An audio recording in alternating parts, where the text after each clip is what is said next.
அனைவருக்கும் வணக்கம். இந்த பதிவில் நாம் கேட்க இருக்கும் சிறுகதை தயிர்காரி மங்கம்மா. இந்த சிறுகதை கன்னட மொழியிலிருந்து தமிழ் மொழிக்கு மொழிபெயர்ப்பு செய்யப்பட்டது. இப்போ வாங்க கதைக்கு போகலாம். மங்கம்மா எங்களுக்கு பல ஆண்டுகளாக வாடிக்கையாக தயிர் கொண்டு வந்து கொடுத்து கொண்டிருக்கிறாள். இந்த வாடிக்கை பெங்களூரின் வழக்கம். மற்ற ஊர்களில் வாடிக்கை என்றால் தினமும் தவறாமல் வந்து தயிரை கொடுத்துவிட்டு மாத கடைசியில் பணம் வாங்கி கொண்டு போவது என்று பெயர். பெங்களூரில் இப்படிப்பட்ட வழக்கம் இல்லை. சாதாரணமாக எங்கள் பகுதி பக்கம் வரும்போது மங்கம்மா எங்கள் வீட்டுக்கும் வருவாள். தயிர் வாங்குறீங்களாம்மா? நல்ல தயிர் கொண்டு வந்திருக்கேன் என்று சொல்வாள். எங்களுக்கு தேவை இருந்தால் நாங்கள் வாங்கிக் கொள்வோம். அன்றைக்கு விலை எப்படி இருக்கிறதோ அப்படியே அவளுக்கு அப்போதே பணத்தை கொடுத்து விடுவோம், அல்லது அடுத்த நாள் தருவோம். இதுதான் எங்களுக்கும் அவளுக்கும் இடையே இருந்த வாடிக்கை. அவளது ஊர் அவளூர் பக்கத்தில் ஏதோ ஒரு கிராமம், வெங்கடபுரமோ என்னவோ அதன் பெயர். அங்கிருந்து எங்க வீட்டு பக்கமாகத்தான் வர வேண்டும். போகும்போதும் இந்த வழியாகத்தான் போக வேண்டும். நான் கொஞ்சம் நல்ல விதமாக பேசுகிறேன் என்பதற்காக மங்கம்மா சில நாட்களில் கிராமத்திலிருந்து வரும்போது ஒரு தடவையும், தயிர் எல்லாம் விற்றுவிட்டு திரும்பும்போது ஒரு தடவையும் வருவதுண்டு. வந்து எங்கள் வீட்டு முற்றத்தில் கொஞ்ச நேரம் உட்கார்ந்து எங்களோடெல்லாம் பேசிவிட்டு வெற்றிலை போட்டுக்கொண்டு, தேவை இருந்தால் வெற்றிலையோ பாக்கோ கேட்டு வாங்கி கொண்டு அதற்கப்புறம் ஊருக்கு போவாள். அந்த நேரங்களில் நான் கொஞ்சம் ஓய்வாக இருந்தால் அவள் தனது இன்பத் துன்பங்களை சொல்லுவாள். என்னையும் ஏதாவது சொல் என்று கேட்பாள். எனக்கு என்ன கஷ்டம்? இப்போதைக்கு கடவுள் எல்லாம் கொடுத்திருக்கிறார். ஏதோ வீட்டு சமாச்சாரங்கள், பூனை பால் குடித்துவிட்டு போய்விட்டது என்றோ, எலி வந்து பூசணிக்காயை தின்றுவிட்டது என்றோ ஏதாவது ஒரு பேச்சுக்கு சொன்னால், ஐயோ இந்த உலகமே இப்படித்தான் என்று அவள் அனுபவத்தின் தத்துவங்களை கூறி உலகத்தை சரியாக நடத்துவது எப்படி என்று சொல்லிக் கொடுப்பாள். மொத்தத்தில் மங்கம்மா எனக்கு மிகவும் வேண்டியவள். எனக்கும் அவளுக்கும் நல்ல நட்பு இருந்தது. ஏறக்குறைய ஒரு மாதத்திற்கு முன்பு காலையில் தயிர் வாங்குறீங்களாமா என்று மங்கம்மா வந்தபோது நான் எங்கோ உள்ளே இருந்தேன். எங்க பையன் வாங்குவாங்க இரு என்று சொல்லி அவளிடம் போய் நின்று கொண்டு, கொஞ்சம் தயிர் விடு என்று கையை நீட்டினான். மங்கம்மா பானையிலிருந்து ஒரு கரண்டி தயிரை அவன் கையில் விட்டாள். அம்மாவை சீக்கிரம் வர சொல்லுப்பா, நான் போவணும் என்று சொன்னாள். அதற்குள் நானும் வந்து சேர்ந்தேன். மங்கம்மா, அம்மா தங்க மாதிரி ஒரு பிள்ளைய பெத்து வச்சிருக்க. உன் குணம் எப்படியோ அந்த பிள்ளையும் அப்படியே இருக்குது. ஆனா எல்லாமே அவன் வளர்ந்து பெரிய ஆளா ஆவற வரைக்கும்தான். வளர்ந்தப்புறம் எவ்வளோ வருவா. இப்ப அம்மா அம்மான்னு இருக்கிற பையன் அப்ப இருக்கிறையா செத்தையான்னு கூட அம்மாவை கேட்க மாட்டான் என்றாள். நான், ஏன் மங்கம்மா, என்னாச்சு? உன் மகன் நீ சொல்றத கேட்கறதில்லையா என்றேன். அதை விடுங்கம்மா, கட்டின புருஷனே என் பேச்ச கேட்கல, மகன் என்ன கேட்பான் என்றாள் அவள். உன் கணவன் உன் பேச்ச கேட்கறதில்லையா மங்கம்மா என்று கேட்டேன் நான். அதற்கு அவள், நான் நல்ல புடவை கட்டிக்கல, கட்டிக்கொள்ளவில்லை, வேறு எவளோ கட்டியிருந்தா. புடவை அழகுல மயங்கி அவளோட போயிட்டான் அவன். எப்படியோ போகட்டும், என் வீடு, என் மனைவி, மக்கள் என்று ஆண் பிள்ளை இருப்பது அழகு என்று நான் சும்மா இருந்தேன். ஆனாலும் என்ன, அமிர்தம் மாதிரி இருக்கேன். ஆனாலும் புருஷனை பிரிஞ்சிருக்கேன். என்னவோ என் தலை எழுத்து. நீ மாத்திரம் நான் சொல்றத நல்லா கேட்டுக்கோ. புருஷங்காரன் வீட்டுக்கு வரும் நேரத்துல நல்ல புடவையா பார்த்து கட்டிக்கிட்டு நடமாடணும். ஆம்பளைங்க மனசு ரொம்பவும் சபலமுடையது. அவங்க கண்ணுக்கு நல்லா இருக்கும்படி சேலை ரவிக்க ஏதோ ஒன்றை பொம்பளைங்க போட்டிருக்கணும். வாசனை உள்ள பூவை வாங்கி அவங்களுக்கு திருப்தி உண்டாகிற மாதிரி வச்சுக்கணும். நீ இப்போ உடுத்திருக்கியே, இப்படிப்பட்ட சேலை வேலை செய்யும் போதோ நீ மட்டும் தனியாக வீட்டில் இருக்கும்போதோ சரியா இருக்கும். ஆனால் சாயந்தர நேரத்தில் ஒரு நல்ல சேலையை உடுத்திக்கணும் என்றாள். எனக்கு கொஞ்சம் சிரிப்பு வந்தது. என்றாலும் இவளுடைய அனுபவத்திலிருந்து வந்த அறிவு எவ்வளவு பெரியது என்று தோன்றியது. அந்த பேச்சுக்கு காரணமான அனுபவத்தால் அவள் நொந்து போயிருந்தாள் என்பதை அறிந்து கொஞ்சம் வருத்தமும் உண்டாயிற்று. ஆமாம் மங்கம்மா, நீ சொல்வது உண்மை என்றேன். பிறகு மங்கம்மா சொன்னாள், பாரம்மா, ஆம்பளைங்கள சரியா வச்சுக்க 4 வழிங்க இருக்குது. மற்றவங்க மருந்தும் மாயமும் வைன்னு சொல்லுவாங்க. மருந்து வச்சு மயானத்துக்கு அனுப்புன்னு ஒரு பழமொழி இருக்குது. இப்படிப்பட்டவர்கள் பேச்சையெல்லாம் கேட்கக்கூடாது. அப்பப்ப வாய்க்கு ருசியா ஏதாவது ஒன்று செய்து கொடுப்பது, கண்ணுக்கு அழகா சிங்காரிச்சு கஷ்டமோ கோபமோ எது இருந்தாலும் சிரிச்சு பேசி அடிக்கடி கேட்காம வீட்டுக்கு வேண்டியதை மொத்தமாக வாங்கி 3 காசு 4 காசு சேர்த்து வச்சு சந்தர்ப்பம் வரும்போது ரூபாயா தரணும். இதுதாம்மா மருந்தும் மாயமோ. ஒரு குடும்ப பெண் இதை செஞ்சா புருஷன் என்பவன் வீட்டு நாயை போல கிடப்பான். இதை செய்யவில்லை என்றால் தெருவில் அலைவான். மங்கம்மாவின் பேச்சை கேட்டு எனக்கு ஆச்சரியமாக இருந்தது.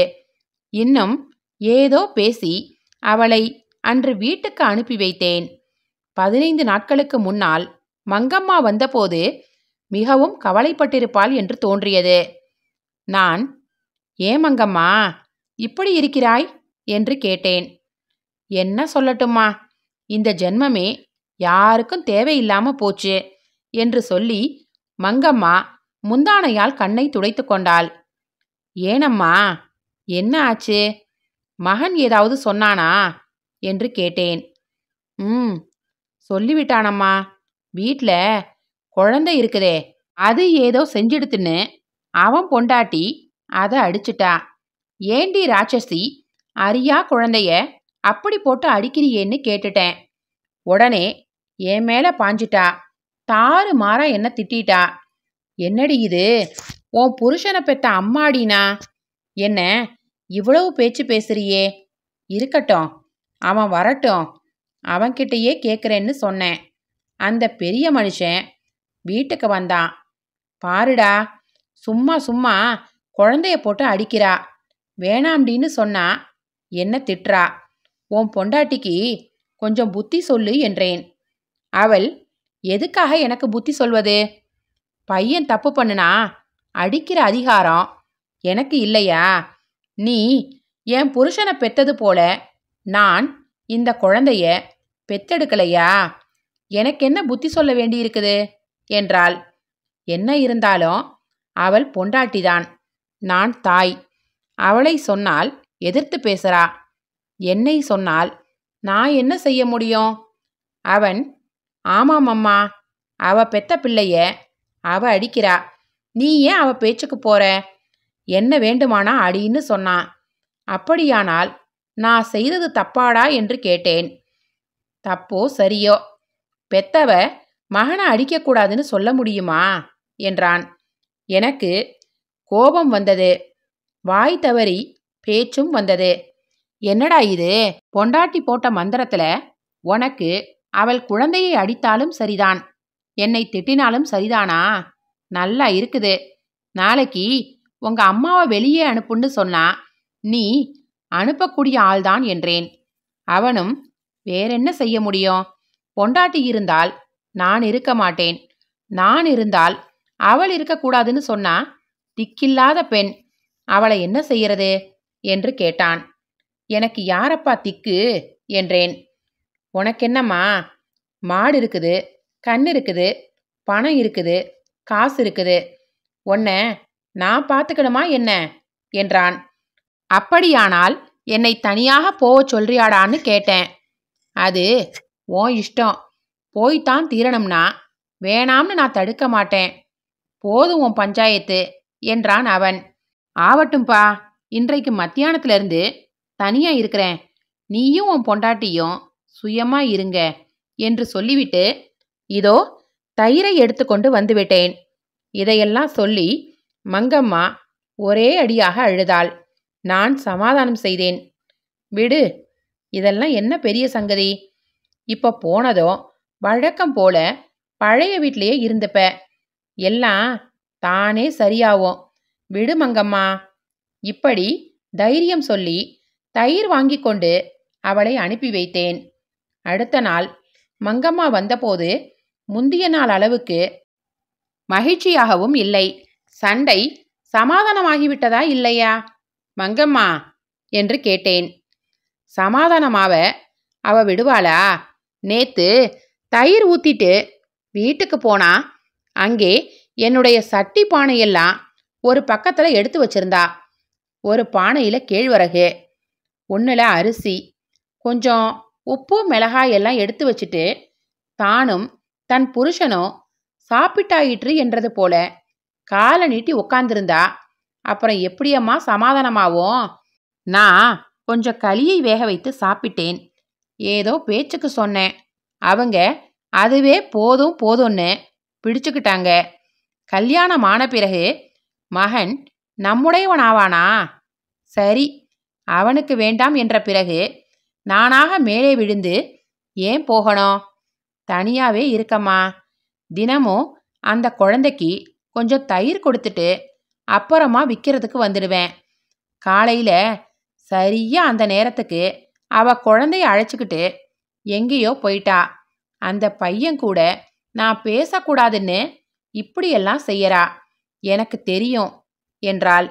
சிறிய பேச்சு எவ்வளவு பெரிய ராமாயணமாக வளர்ந்து விட்டது என்று வியப்பாக இருந்தது. என்றாலும் நான் இந்த விஷயத்தில் ஏதும் செய்வதற்கில்லை. ஏதோ 2 பேச்சு பேசி அவளை அனுப்பி வைத்தேன். அப்புறம் 2-3 நாளைக்கு இந்த பேச்சை எடுக்கவில்லை. மங்கம்மா தனியாகவே இருக்கிறாள் என்று தோன்றியது. பிறகு ஒரு நாள் மங்கம்மா, அம்மா, நீ போட்டிருக்கியே அந்த மக்மல் துணி, அது கஜம் என்ன விலை என்று கேட்டாள். எதுக்கு மங்கம்மா என்றேன். இவ்வளவு நாள் மகனுக்கும் பேரனுக்குமாக காசு காசாக சேர்த்தேன். இனி ஏன் சேர்க்கணும்? நான் ஒரு மக்மல் ஜாக்கெட் தைச்சு போட்டுக்க போறேன் என்றாள். அந்த ஜாக்கெட் 7-8 ரூபாய் ஆகலாம் என்றேன். அன்றைக்கு போன மங்கம்மா மக்மல் துணி வாங்கி தையல் கடையில் தைக்க கொடுத்தாள். அடுத்த நாள் ஊருக்கு வரும்போது அதை போட்டுக்கொண்டே வந்தாள். பாத்தியாம்மா என் அலங்காரத்தை? புருஷன் இருந்தபோது ஒரு நல்ல சேலை வாங்கி கட்ட முடியல. அவன் எவள் கூடவோ போயிட்டான். மகனுக்காக இன்று பணம் சேர்த்தேன். இந்த மகன் விவகாரம் இப்படி ஆகிவிட்டது. பார் என் அலங்காரத்தை என்றாள். மகனை பிரிந்த வருத்தத்தில் மங்கம்மாவுக்கு கொஞ்சம் புத்தி பிசகி இருந்தது என்று எனக்கு தோன்றியது. கடுங்கோபம் வரும்போது யாருக்குமே இப்படியாகும். நான் ஒன்றும் சொல்லவில்லை. ஆனால் இந்த ஜாக்கெட்டினால் அவளுக்கு மற்றவர்களுடன் சண்டை ஏற்பட்டது. அவர்கள் ஊரை சேர்ந்த ஒரு பையன் பெங்களூரில் படித்து கொண்டிருக்கிறானாம். அவன் மேல் நாட்டவர்களைப் போல அல்லது நம்மில் படித்தவர்கள் என்று சொல்லிக் கொள்கிறவர்கள் இப்போது போட்டுக்கொள்வதைப் போல டை காலர் அணிகிற நாகரிகமானவன். அவன் மங்கம்மாவை கண்டபோது, என்னம்மா மக்மல் ஜாக்கெட் போட்டுக்கொண்டு விட்டாய் என்றானாம். மங்கம்மா, ஏண்டா பையா ரொம்பவும் திமிராக பேசுகிறாய்? நீ உன் கழுத்தில் டை கட்டிக்கலாம், நான் ஜாக்கெட் போட்டுக்க கூடாதோ என்றாளாம். இருவருக்கும் வாக்குவாதம் நடந்தது. சுற்றியிருந்தவர்கள் எல்லாரும் சிரித்தார்கள். அடுத்த நாள் மங்கம்மா எனக்கு இதையெல்லாம் சொன்னாள். மற்றவர்கள் இப்படி சொல்வது இருக்க, அந்த மருமகள் மங்கம்மாவின் காதில் விழும்படி மற்றவர்களிடம், மருமகளுக்கு ஒரு ரவிக்க தச்சு தராம மாமியார் தனி குடித்தனம் வைத்து ஜாக்கெட் போட்டுக்கிறத பாருங்க என்றாளாம். மங்கம்மா மருமகளுக்கு கல்யாணத்தின் போது தோடு, வளையல், கொப்பு, ஜடைப்பிள்ளை, ஜிமிக்கி, அட்டிகை, ஒட்டியானம் இதையெல்லாம் கொடுத்திருந்தாள். அப்புறம் வருடத்துக்கு ஏதாவது ஒரு நகை வாங்கி கொடுப்பாள். அதெல்லாம் மருமகளுக்கு நினைவே இல்லை. மங்கம்மா இந்த பேச்சை கேட்டுக்கொண்டு இரண்டொரு தடவை சும்மா இருந்தாள். அதன் பிறகு அவளுக்கு தாங்கவில்லை. ஒரு நாள் இரவில் மகனிடம் போய், உன் பொண்டாட்டி என்னை பத்தி ரொம்பவும் தாறுமாறா பேசுறா. நான் என்னவோ ஜாக்கெட் போட்டுக்கிட்டேனா, அவளுக்கு ஒண்ணுமே வாங்கி கொடுக்கலையா. நான் கொடுத்ததெல்லாம் பொய்யா? வளையல், தோடு, அட்டிகை, ஒட்டியானம் இதெல்லாம் நான் தானே கொடுத்தேன் என்றாளாம். மருமகள் கணவனை பேசவே விடவில்லை. புருஷன் இல்லாத கிழவி நீ, இப்போது தோடும் ஒட்டியானமும் போட்டுக்கொள்ளப் போகிறாயா? எடுத்துக்கொண்டு போ, போட்டுக்கொள் என்றாள். அந்த கணவன், ஏண்டி இவ்வளோ பேச்சு என்று சொல்லி தாயை பார்த்து, அம்மா, உங்க சண்டை எனக்கு வேண்டாம். உன் தோடும் நகையும் வேண்டுமென்றால் வாங்கி கொண்டு போ என்றானாம். மங்கம்மா சொன்னாள், பாரம்மா, தெருவில் இருக்கிறவங்க கூட இப்படி பேசாதன்னு சொன்னதில்ல. வேணுமென்றால் நகையை வாங்கிட்டு போன்னு என் மேலேயே தப்பு சொன்னான். இனி எதுக்கு இந்த ஜன்மம் என்றாள். அதையெல்லாம் கேட்டு எனக்கு மிகவும் வருத்தமாக இருந்தது. இவளோ கிழவி, அவனும் ஒரே மகன். அவன் மனைவி கணவனையும் கணவனின் தாயையும் நன்றாக பார்த்து கொள்ளக்கூடாதா? இவ்வளவு சண்டையும் எதற்கு? பேரனை அடிக்க வேண்டாம் என்று கிழவி சொன்னதற்காகத்தான். ஏன் இவர்களெல்லாம் இப்படி செய்கிறார்கள் என்று நான் சிந்தித்தேன். பிறகு எனக்கு தோன்றியது, அதாவது எங்கே பார்த்தாலும் சண்டைக்கு காரணம் இப்படியே தான் இருக்கும். ஒருவருக்கொருவர் பிடிக்காமல் போவதால் சின்ன விஷயம் பெரிதாக வளர்கிறது. முன்பு இல்லாத சண்டை பிறக்கிறது. அதில் சேர்ந்தவர்களுக்கெல்லாம் அளவில்லாத வேதனை. இது நடந்து சில நாட்கள் கழித்து மங்கம்மா என்னிடம் வந்து, அம்மா, நீங்க ரொம்ப உண்மையானவங்க. என்னிடம் கொஞ்சம் பணம் இருக்குது. அதை எங்கேயாவது இந்த பேங்கின்னு சொல்றாங்களே அந்த மாதிரி இடத்துல வச்சிடுங்க. அதன் மேலே எல்லாருக்கும் கண் என்றாள். என்ன நடந்தது என்று கேட்டேன். நேற்று பாரம்மா, எங்கள் ஊர்க்காரன் ரெங்கப்பான்னு ஒருத்தன். அவன் கொஞ்சம் சூதுக்கு இதை ஆடுவதுண்டு. ஷோக்கு பேர்வழி. நான் தயிர் எடுத்துக்கொண்டு வரும்போது வழியில எங்கிருந்தோ வந்து சேர்ந்தான். என்ன மங்கம்மா, சௌக்கியமா என்றான். என்ன சௌக்கியம் ரெங்கப்பா, உனக்கு தெரியாமல் என்றேன். அவனோ, சரிதான், நீ சொல்வது நிஜம். இந்த நாளில் யாருக்கு என்ன சௌக்கியம்? இந்த காலத்து பையன்கள் வேகமாக பேசுவதுதான். நம்மை போல வயசானவங்க இப்படி ஆயிடுச்சுன்னு சொல்வதுதான். இனிமே என்ன செய்யறது மங்கம்மா என்றான். அப்படியே நடந்து வந்தோம். வழியில் ஒரு தோப்பும் கிணறும் இருக்கிறது. அங்கே வருவதென்றால் எனக்கு பயம். இவன் என்ன செய்வானோ என்று. இந்த பையில் அவ்வளவு பணம் இருக்கிறது என்று வைத்துக்கொள். அதற்காக அவன் அவ்வளவு தூரம் வந்தவன் கொஞ்சம் சுண்ணாம்பு கொடுன்னு கேட்டான். கொடுத்தேன். வாங்கிட்டு போனான். இன்னைக்கும் நான் வரும்போது அதே இடத்துல வந்து கூட சேர்ந்து கொண்டான். பாரம்மா, அது இது என்று பேசிக்கொண்டே வந்தவன் திடீர்னு, மங்கம்மா, எனக்கு கொஞ்சம் கஷ்டமா இருக்குது, கொஞ்சம் கடன் கொடுக்குறியா? இந்த தடவை கேழ்வரகு வித்ததும் திருப்பி கொடுக்குறேன்னு கேட்டான். என்கிட்ட ஏதப்பா துட்டு என்றேன். விடுமங்கம்மா, எனக்கு தெரியாதா? பணத்தை அங்கே இங்கே புதைச்சி வைக்கிறதால என்ன லாபம்? எனக்கு கடன் கொடு, நானும் பிழைத்து கொள்வேன், உனக்கும் வட்டி வரும் என்றான். கொஞ்ச நேரம் கழித்து, உன் மகனும் நீயும் சேர்ந்திருந்தால் நான் உன்னை கேட்டே இருக்க மாட்டேன். மருமகளுக்கு நகை நட்டு பண்ணி போடலாம்னு நீ நினைப்பாய் என்று எனக்கு தெரியும். இப்போது அது ஒன்றுமில்லையல்லவா என்பதற்காக கேட்டேன் என்றான். ஒரு பெண் பிள்ளை தனியாய் போனாள் என்றால் எல்லோருக்கும் அவள் மேலேயே கண் என்றாள். நான் என் வீட்டுக்காரரை கேட்டு சொல்வதாக சொன்னேன். என் கணவரிடம் இந்த பேச்சை நான் எடுக்கவில்லை. அடுத்த நாள் மங்கம்மா தயிர் கொடுத்துவிட்டு மடியிலிருந்து ஒரு பையை எடுத்தாள். அம்மா, உள்ளே போகலாம், எண்ணிக்கொள் என்றாள். நான் வீட்டுக்காரரை இன்னும் கேட்கவில்லை. இருக்கட்டும், இன்னொரு தடவை கொண்டு வரலாம் என்றேன். மங்கம்மா, அம்மா, எனக்கு ரொம்ப பயமாக இருக்குது. ரெங்கப்பா இன்னைக்கும் வந்தான், தோப்பில், அதே இடத்துக்கு. உக்காரு மங்கம்மா, போகலாம், என்ன அவசரம் என்றான். என்னிடம் இந்த பணம் வேற இருந்ததா, நெஞ்சு படபடன்னு அடிச்சுக்குச்சு.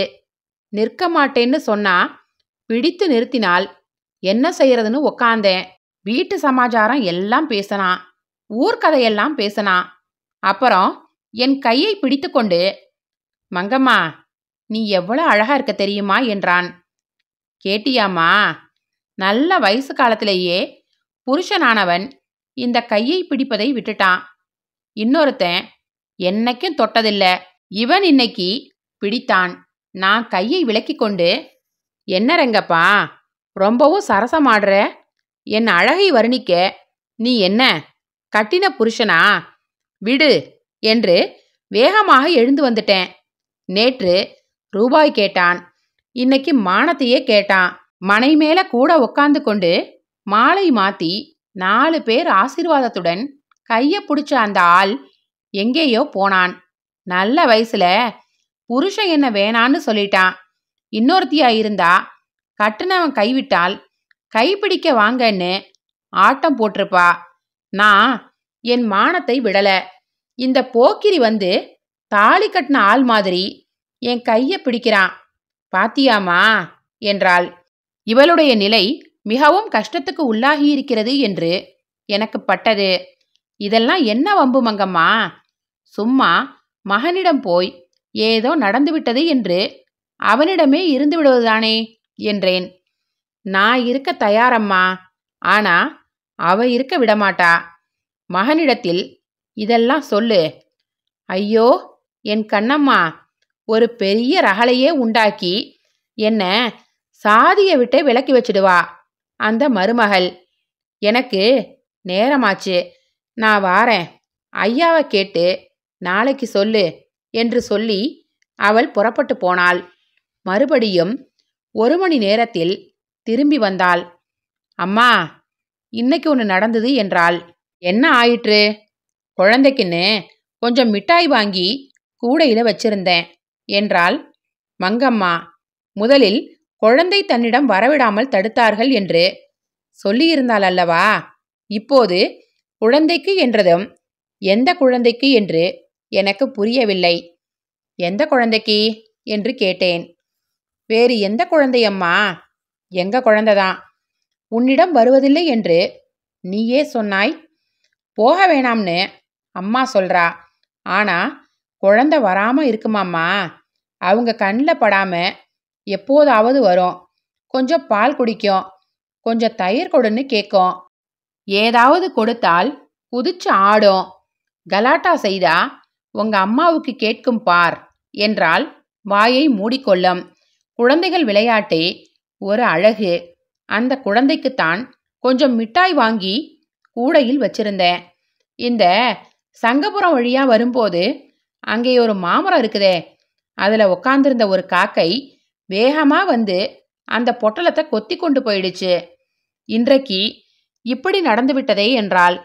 ஒரு மிட்டாய் பொட்டலம் போனால் என்ன, மறுபடியும் வாங்கி கொண்டால் போச்சு என்றேன். மங்கம்மா, அதில்லையம்மா, காக்கா வந்து மனுஷர்களை தொடக்கூடாது என்கிறார்களே, அதற்காக சொன்னேன் என்றாள். தொட்டால் என்னவா என்று கேட்டேன். உயிருக்கு ஆபத்துன்னு சொல்லுவாங்க. எனக்கு போகிற காலமோ என்னவோ பயமாயிடுச்சு. அப்புறம் நினைத்தேன், சந்தோஷமாகவே இருந்தது. யாருக்கும் வேண்டாத ஜென்மம் எங்க அப்பன் கடவுளின் பாதத்தில் போய் சேர்ந்துடலாம்னு நினைச்சிட்டேன். இன்னைக்கு நடந்தது இது என்றாள். நான், என்ன பைத்தியக்கார பேச்சு பேசுறாய்? காக்காய்க்கு எட்டும்படி மிட்டாயை வைத்துக்கொண்டு வருவது, அது வந்து எடுத்துக்கொண்டால் உயிருக்கு ஆபத்து என்பது, இது என்ன புத்தி கெட்ட பேச்சு? போ, சும்மா வீட்டுக்கு போய் சேரு என்றேன். அப்படியென்றால் பயமில்லை என்கிறாயா என்றாள் அவள். பயமும் இல்லை, கியமும் இல்லை. சண்டை போட்ட அளவுக்கு ஆயுள் அதிகம். மறுபடியும் அதை பற்றி நினைக்காமல் சந்தோஷமா வீட்டுக்கு போ என்றேன் நான். மங்கம்மா புறப்பட்டு போனாள். நான் இவள் மனநிலையை பற்றி சிந்தித்தேன். ஆச்சரியப்பட்டேன். மகன் வேண்டும், மருமகள் வேண்டும், பேரன் வேண்டும். ஆனால் தான் எஜமானி என்று தனக்கு எல்லாரும் மரியாதை காட்ட வேண்டும். மனிதனாக பிறந்தவனை இந்த ஆசை விடுவதில்லை. வாழ்க்கையில் சலிப்பு ஏற்பட்டு சாவதற்கு விருப்பமில்லை என்றாலும் அந்த விருப்பம் இல்லை என்று காட்டிக்கொள்வதற்கு விரும்புவதில்லை. கிராமத்து ஜனங்கள் அறியாதவர்கள், மூடி மறைக்க தெரியாதவர்கள் என்று நாம் நினைக்கிற அப்படிப்பட்டவர்களுடைய மனநிலையே இப்படி திரைக்கு பின்னால் திரையாய், மறைப்புக்கு பின்னால் மறைப்பாய், மடிப்புக்கு பின் மடிப்பாய் இருக்கிறதே. இது என்ன நாடகம் என்று நினைத்து கொண்டேன். மங்கம்மா திரும்பி வந்தபோது மற்றொரு செய்தியை சொன்னாள். அந்த பேர குழந்தை அம்மாவையும் அப்பாவையும் விட்டு இவளிடமே வந்துவிட்டதாம். இவளுக்கு மிகவும் சந்தோஷம். அந்த பையனுடைய தைரியத்தை பார்த்து, ஒரு ஜான் உயரம் இருக்கிறான் அந்த பையன் அம்மாவை விட்டு வருவது என்றால், நேற்று பகலில் என் வீட்டுக்கு வந்த பையன் திரும்பி அம்மாவிடம் போக மாட்டேன்னு சொல்லிட்டான். இதுவரையில் ரகசியமா வந்துகிட்டு இருந்தான். போகாததால் அவன் தாய் வந்து கூச்சல் போட்டா. வா, உன்னை அடிக்கிறேன் என்றாள். பையன் நான் வரமாட்டேன் என்று என் காலை பிடிச்சபடி நின்னுட்டான். போடான்னு எவ்வளவோ சொன்னேன். அவனுடைய அப்பா வந்து கூப்பிட்டான். போகவில்லை. என்னிடமே இருந்து விட்டான். 10 நாளா வேறு வீட்டில் நான் மட்டும் தனியா படுத்து எப்போதாவது கொஞ்சம் பயப்பட்டு கொண்டிருந்தேன். நேற்று இந்த வாண்டு கூட இருக்கிறான் என்பதிலேயே ஒரு தைரியம் வந்துவிட்டது. என்ன இருந்தாலும் ஆண் பிள்ளையல்லவா, கடவுளாக பார்த்து அவனுக்கு புத்தி கொடுத்தார். வளர்ந்த மகன் வேண்டாம் என்றான். இந்த வாண்டு பேரன் நான் இருக்கிறேன், பயப்படாதேன்னு வந்துட்டான். ராத்திரி எல்லாம் ஒரே ராமாயணம்தான் மருமகள் பண்ணியது. என்ன சொல்லியும் இது போகல. காலையில நான் இங்கே வந்தால் தனியா இருப்பானே என்று அவனுடைய தாயின் வீட்டு வாசல் வரை கொண்டு போய்விட்டேன். உள்ளே போனான். நான் இந்த பக்கம் வந்தேன் என்றாள். அவள் குழந்தையை அடித்தால் நீ என்ன செய்வாய் என்று கேட்டேன். மகன் கொஞ்ச நேரத்திற்காவது வீட்டுக்கு வருகிறான் அல்லவா என்ற சந்தோஷம் இருக்காத அவளுக்கு? பக்கத்திலேயே இருந்தால் அடிக்க தோன்றும். இதோ பாரம்மா, ஒரே வீட்டிலிருந்த வரையில் என் மருமகள் எவ்வளவு கெட்டிக்காரின்னு எனக்கு தெரியவில்லை. இப்போது தூரத்திலிருந்து பார்க்கிறேன். முகம் மட்டும் ஏதோ மாதிரியாக இருக்கிறது என்று வைத்துக்கொள். மற்றபடி அவள் கெட்டிக்காரிதான். அதனால்தான் என் பையன் அவளிடம் மயங்கி இருக்கிறான். அவனும் அப்படித்தான். அப்போது எப்பொழுது வீட்டுக்கு வந்தான், எப்பொழுது வயலுக்கு போனான் என்பதை நான் பார்க்கவில்லை. இப்போது என் வீட்டு வாசலில் உட்கார்ந்து கொண்டு ஏன் இன்னும் வரவில்லை, ஏன் இவ்வளவு சீக்கிரம் புறப்பட்டு விட்டான் என்று பார்த்து கொண்டே இருக்கிறேன்.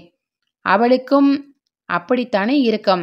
அடித்தால் நாளை காலையில் நான் தயிர் விற்க வரும்போது என் கூடவே வந்து விடுவான். 10 மாதம் சுமந்து நொந்து பெற்ற மகனை விட்டு விடுவாளா தாய்? இவளுடைய சிந்தனை எவ்வளவு தூரம் சென்றிருக்கிறது என்று நினைத்து எனக்கு வியப்பாய் இருந்தது. எப்படியும் இவளுடைய சண்டை நல்ல விதமாக சீக்கிரமாகவே முடியும் என்று எனக்கு தோன்றியது. அந்த கதை முடிந்தது. இப்படித்தான் 2 நாள் கழித்து தாய் வீட்டுக்கு போன பையன் அடுத்த நாள் பாட்டியோடு பெங்களூருக்கு வருவேன் என்று பிடிவாதம் செய்தான். கிழவி தயிர் கூடையை தலையில் வைத்துக்கொண்டு பேரனை இடுப்பில் வைத்துக்கொண்டு 3 மைல் நடந்து வருவது அவ்வளவு சுலபமா? என்ன செய்வது என்று அவளுக்கு தோன்றவில்லை. மகனும் மருமகளும் கூட வந்து, ஏதோ நடந்து விட்டதம்மா, நீ கோபித்து கொண்டால் எப்படி என்றார்கள். ஊரிலும் 4 பேர் வந்து இவளுக்கு சமாதானம் சொன்னார்கள். தன்னுடைய கௌரவத்தை இழக்காத வகையில் மங்கம்மா தன் விருப்பப்படியே மருமகளோடு சேர்ந்து கொண்டாள் என்றாலும் இந்த பேரன் பாட்டியோடையே இருக்க வேண்டும் என்ற பிடிவாதத்தை விடவில்லை. அதற்காக ஒரு புதிய ஏற்பாடு உருவாயிற்று. முதலிலிருந்தே பால் தயிர் வியாபாரம் மங்கம்மாவின் கையில் இருந்தது. மருமகள் வந்த பிறகும் மங்கம்மா இதை தன்னிடமே வைத்துக் கொண்டிருந்தாள். வீட்டு மருமகள் என்றதால் பெயருக்கு வீட்டு நிர்வாகம் அவள் கையில். தயிர் விற்றால் கையில் கொஞ்சம் காசு நடமாடும் என்பதுதான் உண்மை. இப்போது இந்த பேரப்பையன் பாட்டியுடனே இருப்பேன் என்று பிடிவாதம் செய்ததால் மருமகள் இந்த வெயிலில் சும்மா போவதும் வருவதும் எதற்கு? வயசான பிறகு எத்தனை நாளைக்கு இந்த வேலையை செய்ய முடியும்? வீட்டு வேலையை பார்த்து கொண்டு எஜமானியைப் போல் நீ வீட்டிலிரு, நான் போய் தயிர் விற்று கொண்டு வருகிறேன் என்றாள். மங்கம்மாவும் ஆகட்டும் என்றாள். என்றைக்காவது ஒரு நாள் நான் போய் வருகிறேன், தினமும் நீ போய் வா என்று மருமகளிடம் அந்த வேலையை ஒப்படைத்தாள். ஒரு நாள் மாமியார் மருமகள் 2 பேரும் வந்தார்கள். ஒருத்தியின் இடுப்பில் குழந்தை, மற்றொருத்தியின் தலையில் தயிர் கூடை. இவள்தானம்மா என் மருமகள். பாவம், கிழவி தனியே சமைத்துக் கொள்கிறாளே என்று மறுபடியும் வீட்டுக்கு வான்னு சொல்லிட்டா. சும்மா வெயில்ல அலையாதேன்னு சொன்னா. சரி என்று சொல்லியிருக்கிறேன். இனிமேல் அவளே தயிர் கொண்டு வருவாள் என்று சொல்லி மங்கம்மா எங்களை மருமகளிடம் ஒப்படைத்தாள். நானும் மாமியாருடனும் மருமகளுடன் பேசி சமாதானமாக போக வேண்டும் என்று புத்தி சொல்லி வெற்றிலை பாக்கு கொடுத்து அனுப்பினேன். இப்போதெல்லாம் அந்த மருமகள்தான் தயிர் கொண்டு வருகிறாள். மாமியார் விஷயத்தில் இவ்வளவெல்லாம் நடந்ததல்லவா? மருமகள் பக்கத்தில் என்ன இருக்கக்கூடும் என்று ஒரு நாள் நான், ஏண்டி நஞ்சம்மா, நீ புத்திசாலியாக இருக்கிறாயே, மாமியாரை வீட்டை விட்டு விரட்டலாமா என்று கேட்டேன். நஞ்சம்மா சொன்னாள், மாமியாரை விரட்டுவதற்கு நான் என்ன ராட்சசியாம்மா? மாமியாராகப்பட்டவள் எல்லாம் நானே என்று அந்த மகனை வீட்டு ஆண் பிள்ளை என்று பார்க்காமல் அவனை முட்டாளாக்கினால் அவன் புருஷனாவது எப்படி? நான் பொண்டாட்டியாவதும் எப்படி? நான் குடும்பம் நடத்துவதெப்படி? ஏதோ மாமியார் பெற்றால் வளர்த்தாள். புருஷனை வேண்டுமானால் அவளே வைத்துக் கொள்ளட்டும். என் மகனை நான் அடிக்கக்கூடாது என்பது என்ன நியாயமம்மா என்றாள். உன்னுடைய மகன் என்பதற்கு அடிப்பதுதான் அடையாளமா? அடிக்கிறதோ அணைக்கிறதோ, அடிக்கிற போது ஏன் அடிக்கிறேன்னு கேட்குறவங்க அணைக்கிற போது ஏன் அணைக்கிறேன்னு கேட்கலாம். இதற்கெல்லாம் என்ன விவரம் சொல்ல முடியும்? என் மகன் என்றால் என் மகன், அவ்வளவுதான். என் புருஷன் என்றால் என் புருஷன்தான். மருமகளாகி வந்தவள் ஏதோ பேசட்டும், ஓரடி அடிக்கட்டும் என்று விடாமல் இருந்தால் நான் சம்சாரம் பண்ணுவது ஏன் என்றாள். எனக்கு மங்கம்மா சொன்னபோது அதுதான் சரி என்று தோன்றியது போல இவள் பேசும்போதும் இதுவே நியாயம் என்று தோன்றியது. அப்படியானால் இப்போது உனக்கு வீட்டில் கொஞ்சம் சுதந்திரம் கிடைத்திருக்கிறது என்று சொல் என்றேன். முன்னைக்கு இப்போது மேல். எப்படியாவது அனுசரித்து கொண்டு போக வேண்டியதுதான். ஒத்துப்போகாமல் சண்டை போட்டால் எங்கள் மாமியார் காசையெல்லாம் வேறு யார் கையிலாவது கொடுத்து விடுவாள். எங்கள் ஊரில் ரங்கப்பான்னு ஒருத்தன் இருக்கான். எங்க மாமியார் தனி குடித்தனம் நடத்திய போது அவன் அவளிடம் கடன் கேட்டானாம். இவளும் கொடுக்கிறேன்னு சொன்னாளாம். அதன் பிறகு நான் குழந்தையை அழைத்து, நீ பாட்டி வீட்டுக்கு போ, மிட்டாய் தின்பண்டம் எல்லாம் கொடுப்பாள், எங்க வீட்டுக்கு வராத. மறுபடியும் நானே கூப்பிடுகிற வரை நீ வரக்கூடாதுன்னு சொல்லி அனுப்பி வச்சேன். சண்டை எப்படியாவது தீர்ந்தால் போதும் என்று இப்படியெல்லாம் நாடகம் ஆடினேன் என்றாள். அப்படியானா பாட்டியிடம் குழந்தை தானாக போகவில்லையா என்று கேட்டேன். குழந்தை தானா போச்சு, ஆனா அனுப்பி வச்சது நான். இதையெல்லாம் சொல்ல முடியுமாம்மா? ஆண்களுக்கு என்ன தெரியும் என்றாள். மங்கம்மாவை விட நஞ்சம்மா அறிவில் குறைந்தவளல்ல. அந்த வீட்டில் இப்போது மாமியாருக்கும் மருமகளுக்கும் சுதந்திர போர் நடந்து கொண்டிருக்கிறது. அதற்கு குறிக்கோள் அந்த தாயின் மகன். இந்த மனைவியின் கணவன். அவனை விட்டு கொடுக்கக்கூடாது என்பது தாயின் எண்ணம். அவனை தன் வசத்தில் நிறுத்தி கொள்ள வேண்டும் என்பது இந்த மருமகளின் விரதம். இது எல்லா இடங்களிலும் நடக்கிற வியாபாரம்தான். இதில் வெற்றி தோல்வி இப்படித்தான் அமையும் என்று சொல்வதற்கில்லை. நீரில் இருந்து கொண்டு குழந்தையின் காலை பிடித்து கொண்டிருக்கும் முதலையை போன்றவள் மருமகள். கரையில் நின்று கொண்டு குழந்தையின் தோளை பிடித்து அதை காப்பாற்றுகிறேன் என்பவள் தாய். நடுவில் அந்த குழந்தையின் பாடுதான் கஷ்டம். கிராமத்தில் தயிர் விற்கிற மங்கம்மாவின் வீட்டில், பட்டணத்திலோ தயிர் வாங்குகிற தங்கம்மா வீட்டில் நடந்து கொண்டே இருக்கிறது இந்த வியாபாரம். கடைசி காட்சியை காணாத நாடகம். கதை முடிந்தது. நன்றி, வணக்கம்.